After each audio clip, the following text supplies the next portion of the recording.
Assalamualaikum warahmatullahi wabarakatuh. Waalaikumsalam warahmatullahi wabarakatuh. Apa kabar anak-anak semua? Alhamdulillah, luar biasa, Allahu Akbar. Alhamdulillah kita masih bisa berjumpa dalam pembelajaran kali ini dalam keadaan sehat walafiat. Bagaimana, apakah hari ini ada yang tidak masuk sekolah? Siapa yang tidak masuk sekolah? Rahma, kenapa? Rahma sama siapa lagi? Oh, ini Anggun ya? Oh iya, Anggun. Kenapa Anggun izin? Ya. Anak-anakku, sebelum kita memulai pelajaran, ya, alangkah baiknya apabila kita melaksanakan doa terlebih dahulu. Kalau kita mau memulai sesuatu, harus diawali dengan berdoa agar kegiatan kita bermanfaat, lancar, ilmu yang kita dapatkan juga bermanfaat, berkah dan barokah. Siapa yang akan memimpin doa? Oh, silakan, Sagita ya. Duduk, siap, gerak. Sebelum belajar, alangkah baiknya kita berdoa. Berdoa di dalam hati, mulai. Selesai. Ucapkan salam. Assalamualaikum warahmatullahi wabarakatuh. Waalaikumsalam warahmatullahi wabarakatuh. Nah, anak-anakku, waktu minggu yang lalu, apa yang sudah kita pelajari di minggu yang lalu?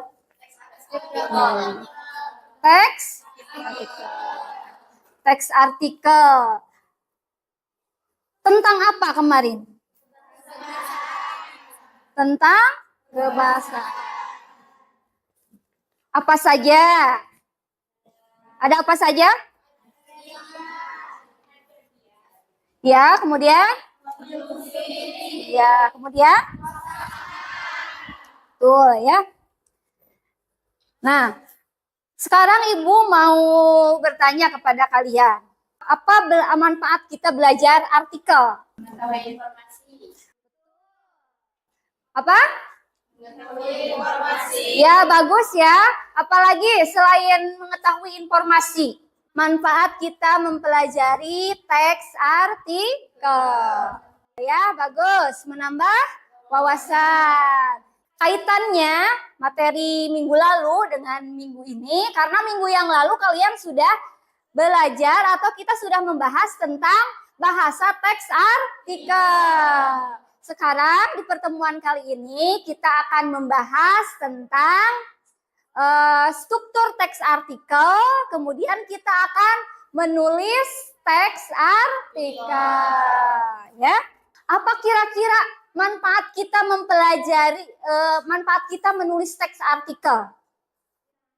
Terus dikasih tahu orang itu jadi tahu kalau misalkan pendapat kita, pandangan kita terhadap suatu kejadian atau peristiwa. Ya, bagus ya. Itu salah satu manfaat menulis teks artikel. Nah, itu manfaatnya.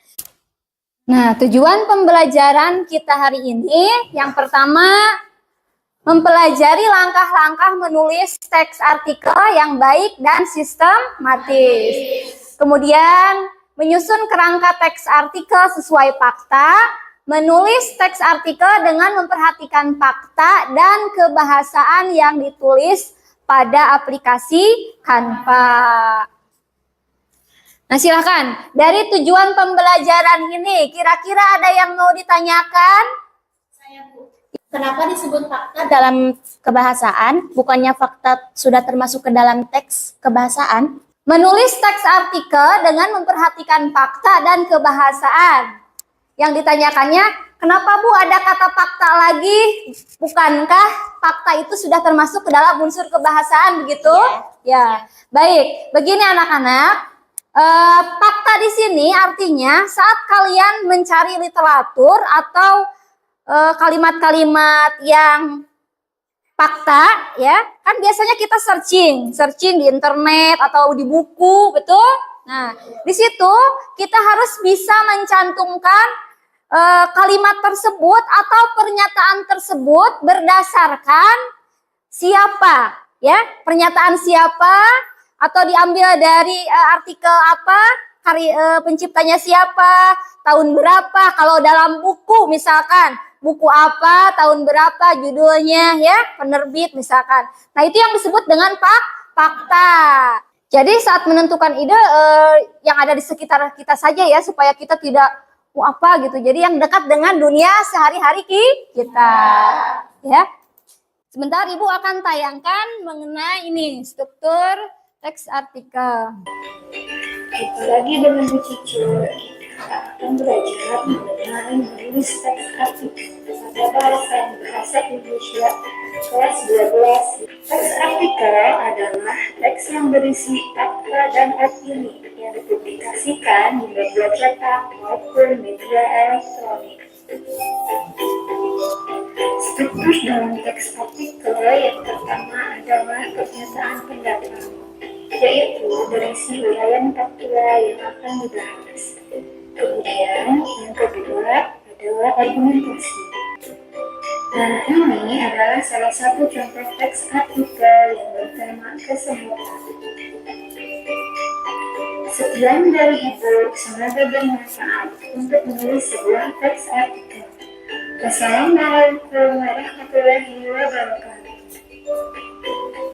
Itu ya tentang materi teks artikel. Nah, sekarang alurnya sudah bisa dipahami bagaimana kita proyek kita kali ini? Ya. Jadi kita akan apa? Membuat teks artikel. Betul ya. Membuat teks artikel, kalian boleh menentukan temanya sesuai dengan kesepakatan kelompok ya. Temanya bisa tentang kesehatan, pendidikan, misalkan sosial atau ekonomi ya, itu bebas. Kalian tentukan dengan kelompok ya. Ini ya, gue bagi dulu. Silahkan. Kita akan membuat teks artikel. Jadi yang harus kita perhatikan yaitu apa saja? Jadi kita harus menentukan dulu apa? Kerangka ya. Kerangka dulu. Setelah kerangka tersusun, baru kita mengembangkan dari kerangka tersebut. Nah, Ibu akan menampilkan di sini ada salah satu contoh teks artikel ya. Jadi kalau mau menulis teks artikel itu, misalkan kita judulnya makanan sehat untuk jiwa yang kuat. Jadi kita ada memaparkan dulu apa itu makanan sehat ya. Tuh. Kemudian makanan sehat terdiri dari apa saja, bisa. Jadi artikel itu terdiri dari kalimat fakta dan kalimat opini. Nah, ini contoh kalimat opini. Selalu kita ingat, jika kita mengonsumsi makanan sehat, maka kulit kita juga akan sehat juga. Termasuk kulit wajah. Wah, menyenangkan sekali bukan? Nah, ini termasuk kalimat opini. Betul. Ya, bisa membedakan kan? Bisa. Baik. Nah, sekarang begini. Kalian silahkan tentukan dengan kelompoknya. Temanya mau apa? Ya, kesehatan, pendidikan, atau apa lagi? Lingkungan, ya, kebudayaan, ya bebas. Kemudian buat kerangkanya, lalu kembangkan menjadi sebuah teks artikel yang utuh. Apabila sudah menjadi teks artikel yang utuh, nanti kita akan menuangkan ke dalam aplikasi Canva supaya hasil karya kalian bermanfaat. Nanti kalian bisa share ke medsos kalian ya. Sebelum dituangkan ke dalam aplikasi Canva, jadi kalian itu mempresentasikan dulu. Kalau nanti misalkan ada revisi dari temannya ya, perbaiki. Nah, hasil revisi tersebut baru kita tuangkan ke dalam aplikasi Canva. Ya, silakan dimulai pengerjaannya.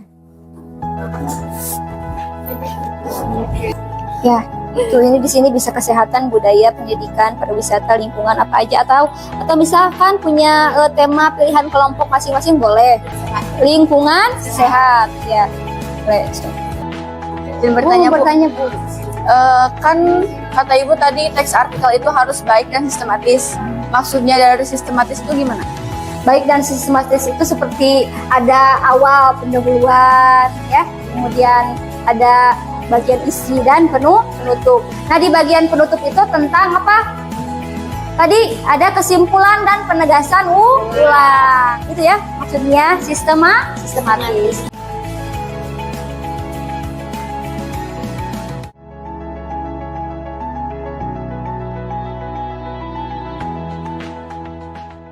Sudah selesai?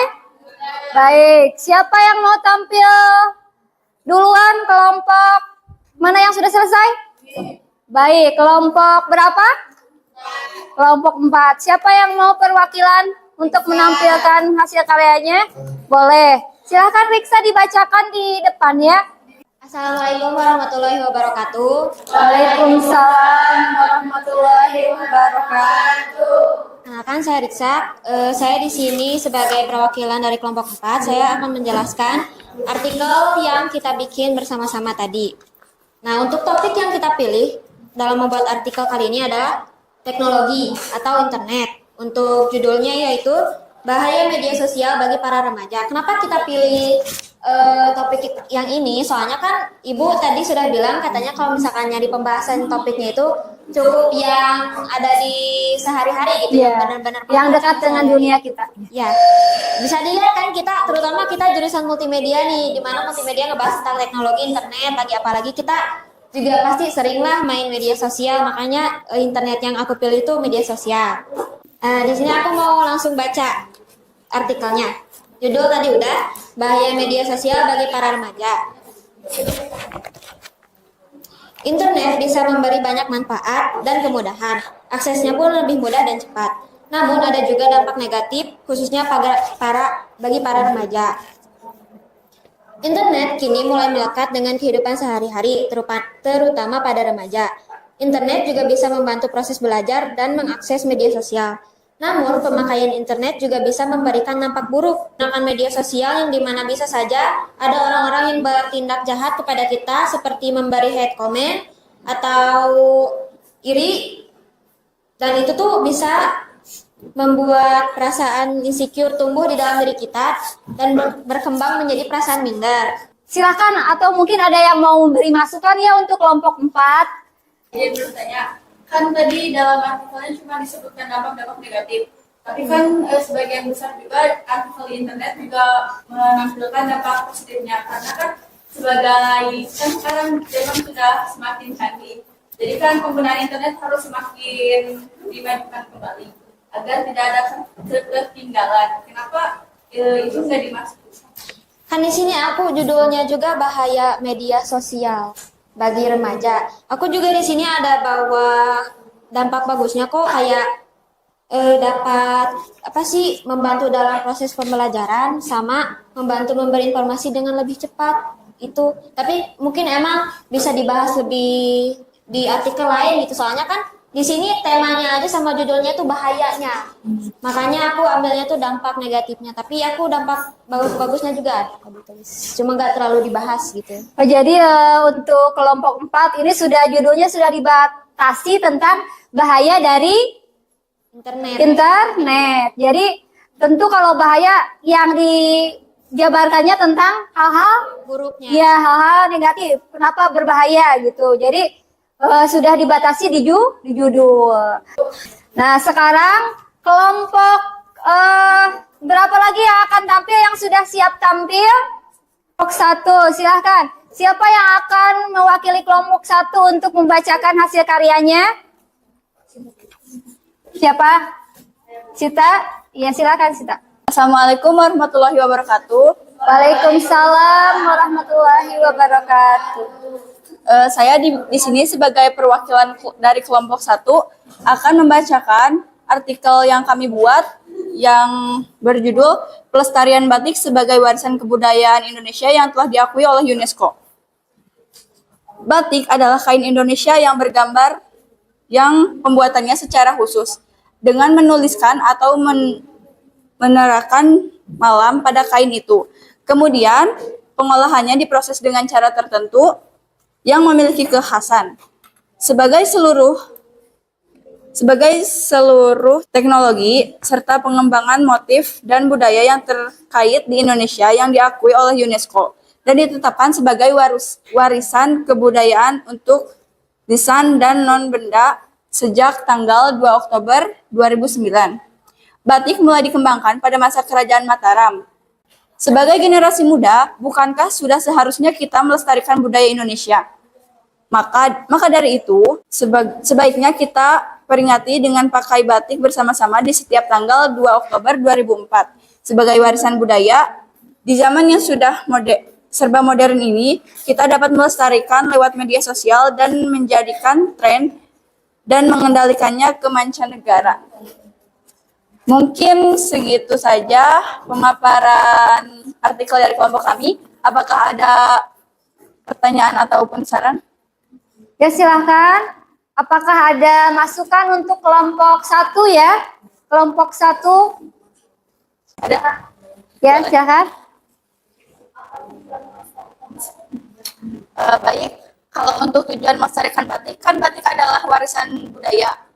Nah, kalau kan sayang banget kalau misalkan kita punya warisan budaya, tapi nggak ada yang mengabadikannya atau nggak ada yang melestarikannya, kan nanti budaya itu akan tenggelam. Nah, sebagai generasi muda, kita harus bisa melestarikan batik agar batik bisa dikenal oleh seluruh dunia dan menjadi ciri atau simbol dari negara Indonesia. Jadi orang luar melihat batik itu, oh ini kain dari Indonesia, jadi sebagai tanda pengenal juga bisa. Ya, itu ya. Bisa juga batik itu sebagai ciri khas budaya atau ciri khas negara. Nah, barusan sudah ada beberapa kelompok yang tampil dan sudah ada masukan ya, baik dari temannya, baik dari ibu misalkan. Nah, hasil revisi tersebut atau hasil masukan dari teman kalian tersebut silahkan direvisi artikelnya. Nah, sekarang kalian akan menuangkan teks artikel yang tadi sudah dirancang, dibuat ke dalam aplikasi Canva.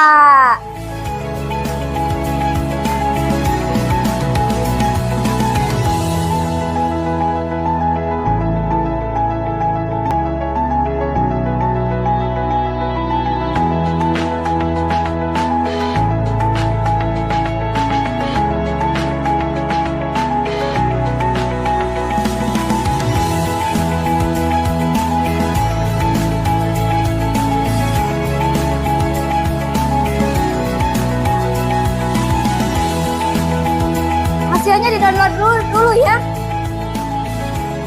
Nah, ibu kirim link ke grup kelas kalian. Nah, sudah ya, sudah ibu kirim.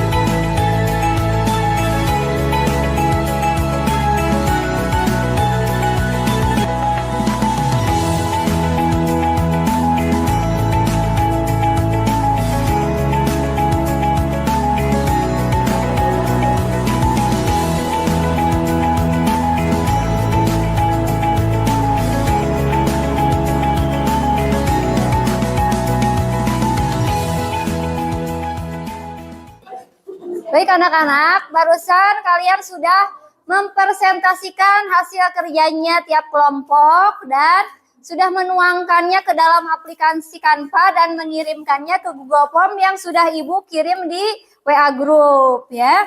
Nah, sekarang LKPD-nya dikumpulkan ke ibu, ya hasil kerja kelompoknya dikumpulkan.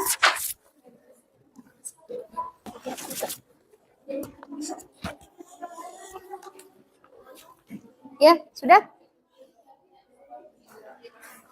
Nah, alhamdulillah pembelajaran kali ini sudah selesai. Sekarang ibu mau bertanya dulu. Apa kalian suka dengan pelajaran kali ini? Kenapa merasa suka? Karena seru. Apa serunya? Apa serunya? Ya, bisa mengetahui apa? Betul. Selain itu apa lagi? Bisa membuat artikel yang baik ya. Kemudian apa lagi?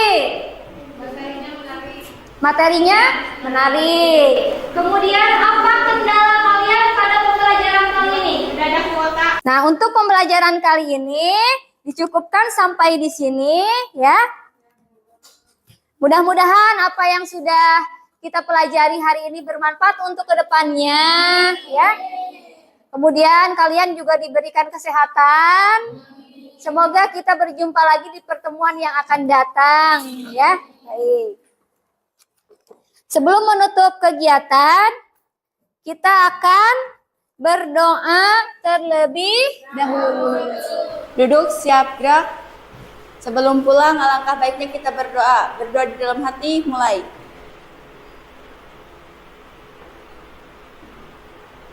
Berdoa selesai. Ucapkan salam.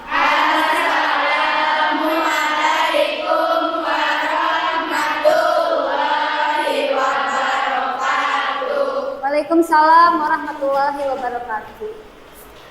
Anak-anak, sebelum kalian pulang ya, karena tadi kita sudah berdoa ya, sebelum kalian pulang, tolong rapikan kembali tempat duduknya seperti semula ya. Terima kasih atas bantuannya ya. Assalamualaikum warahmatullahi wabarakatuh.